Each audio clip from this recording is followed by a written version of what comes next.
Le 19 et 20 août dernier, rencontre régionale sur les éléments de politique pour améliorer la gestion de la gouvernance, la conservation et la protection des ressources en eau du système ITAS. 7 pays sont membres, leurs participants ont examiné et validé le document sur la stratégie pour une meilleure gestion des ressources en eau souterraine. Nous en parlons avec Roger Kam et Amandine Lalsaga. La problématique de la gestion intégrée des ressources en eau souterraine est au centre de cet atelier régional. La rencontre de Ouagadougou réunit les pays membres du projet de l'ITAS. Nous avons une grande nappe souterraine qu'on appelle une Médène Taoudeni Tanonruftu. Et ça regroupe 7 pays. Vous avez l'Algérie, le Bénin, le Burkina Faso, le Mali, la Mauritanie, le Niger et le Nigeria. C'est-à-dire, vous pouvez avoir la même nappe qui va commencer du Mali, de la Mauritanie, elle peut se retrouver au Niger. Mais ce n'est pas visible. Donc parfois, on ne vous croit pas. Mais c'est une réalité.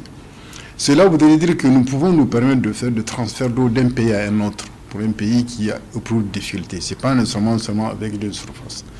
Donc l'idée de cette rencontre qui nous réunit, c'était de nous pencher ensemble sur justement qu'est-ce qui est bon pour aller vers des réformes.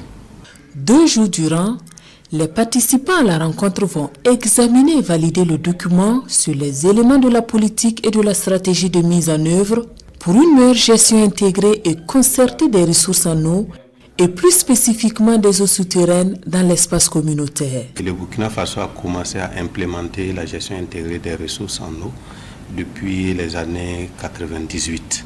Donc à cet effet, nous avons mis en place toutes les institutions et organismes nécessaires à la mise en œuvre de l'AGI.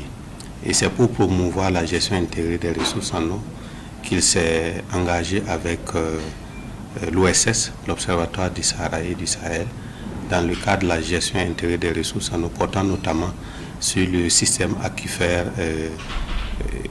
ITAS.